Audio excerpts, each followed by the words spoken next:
Welcome back, Financial Issues. I'm Dan Celia. Listen, I want to go to a live feed. If you're watching us on TV or YouTube, you'll be able to see this. But I want to go to President Trump is signing an executive order in reference to health care. Rand Paul just spoke. Rand Paul said this is going to help millions and millions of people cross state lines and get health care in a competitive way. This is going to force insurance companies to get competitive, because when you have insurance companies competing across state lines, so maybe nobody in your area wants to compete for your business, but I can guarantee you there's somebody in some state that wants to compete for it. And that's what's going to create competitive environment. Let me tell you, this is not a fix. This is not what they wanted. There's no Republican standing there at the podium, and I don't know, maybe you can see that shot. You can put it up on the screen, Kay, if you want, but if you, for those folks that are viewing.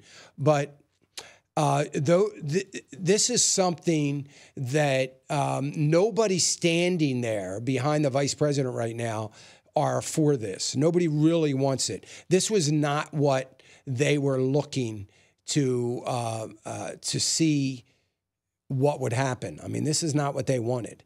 They wanted legislation passed. So I don't know that we can take this as a win. Let's go to the president as he comes up, and here's what he got to say. We might cut away from it and we're going to get back to phones, but let's see what the president says. For more affordable health care in the 21st century. And with that, ladies and gentlemen, it's my privilege to introduce the President of the United States of America.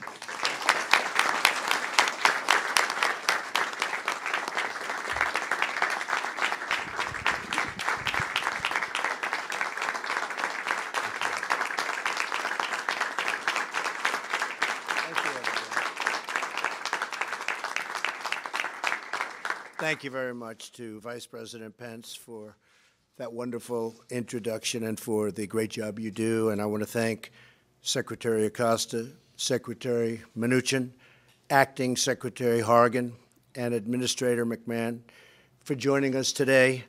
We're all gathered together for something I believe that's going to be very, very powerful for our nation and very good for a lot of people. But before I begin, I have an important update. Yesterday, the United States government, working with the government of Pakistan, secured the release of Caitlin Coleman, Joshua Boyle, and their 3 children from captivity from the Haqqani Network, a terrorist organization with ties to the Taliban. The Pakistani government's cooperation is a sign that it is honoring America's wish that it do more to provide security in the region. And I want to thank the Pakistani government. I want to thank Pakistan. They worked very hard on this, and I believe they're starting to respect the United States again. It's very important. I think right now, a lot of countries are starting to. And we can leave this on the screen, but let me just break away for a second, and we'll monitor it when he starts talking about the healthcare. So he's talking about what happened with Pakistan releasing this family. Pakistan, but I don't know whether the president's going to say this, but what I want to say is this isn't about just Pakistan releasing. It really means that the strength in the government is coming through. They're afraid. They don't want their money cut off. They're concerned about what this president might do. See, what we're seeing throughout the world with President Trump is exactly what we saw with Ronald Reagan, that everybody thought twice about doing anything. Are we back on healthcare yet? Okay, all right, let's go back. Replace, well, we're starting that process, and we're starting it in a very positive manner. And I can say when you get Rand Paul on your side, it has to be positive. That I can tell you. Boy. Rand.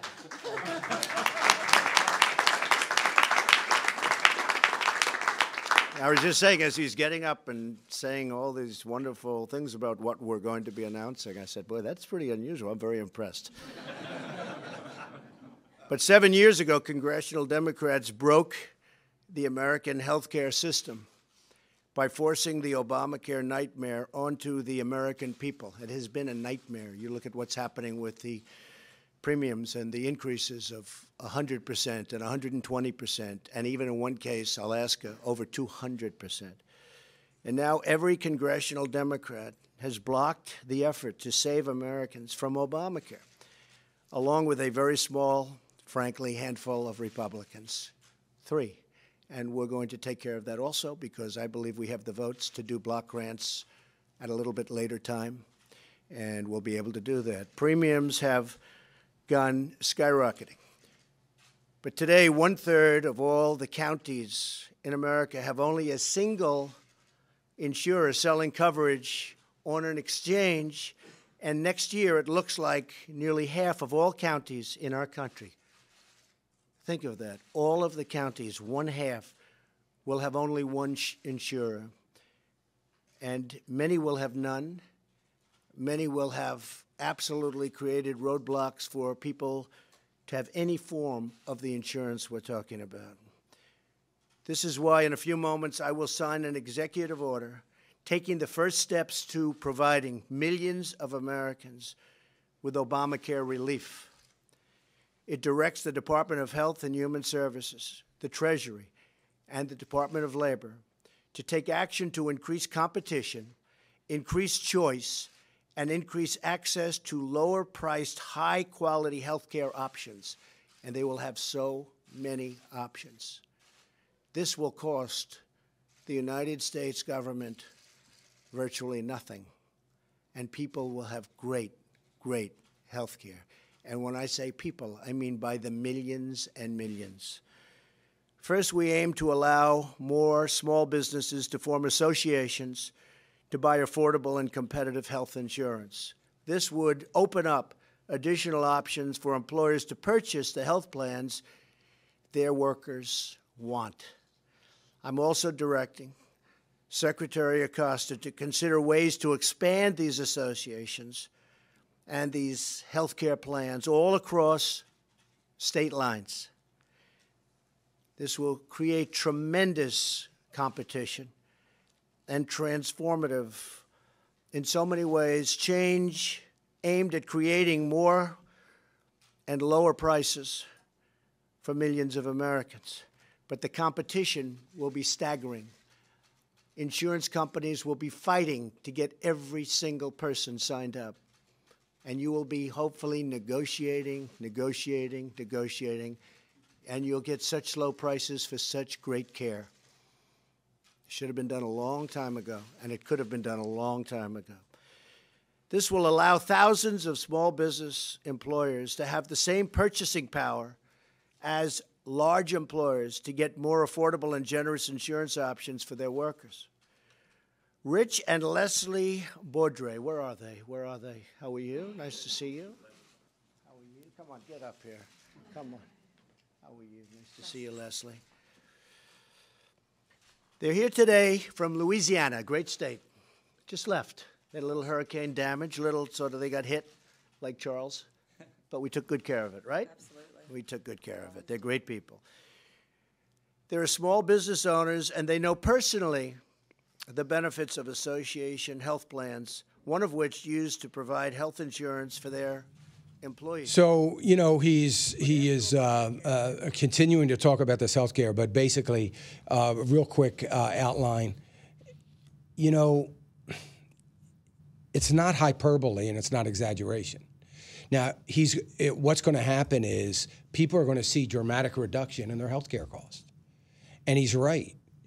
If you open this up, insurance companies are going to be battling to enroll as many people as they want, and they're going to have very stiff competition, and that's the way it goes. Now, look, I want you to know this is kind of a combination of something that is not new by any stretch of the imagination, and it's a combination of going back to where we were in 2007 or 2008 and 2009, for that matter. So it's going back to where we were at one point in time. The difference is we're adding to that the crossing of state lines. So, it doesn't mean that I in Pennsylvania are going to spend the same amount of money for health insurance that my friend may be paying in South Carolina, because obviously there are different demographics, and those demographics include health demographics. It's a different environment. I live in a stressful environment. I'm a little bit more expensive than I might live in South Carolina. But look, it's not going to solve all the problems, and it's not the plan that they wanted. But I thought it was very interesting because you noticed he mentioned that, you know what? We are going to continue to try to get through legislation some of the pieces that everybody agreed to in Obamacare. And that's very pivotal because that's going to be permanent. And what's happening right now with this executive order is not likely by another president to be done away with, because it's going to be proven that it's going to be very competitive, very beneficial to American people. Is it going to be better than a Samaritan Ministries? No, not in my opinion. That's still a better way to go. And it is, Christians helping Christians. It's getting back to the Bible. And I think that's always going to be a better way to go. But nonetheless, this is a start in the right direction. So anyway, that's what's shaping out. We may come back to it. We've got a couple calls that we want to get to. 844-707-5533. 844-707-5533. We'll be back right after this.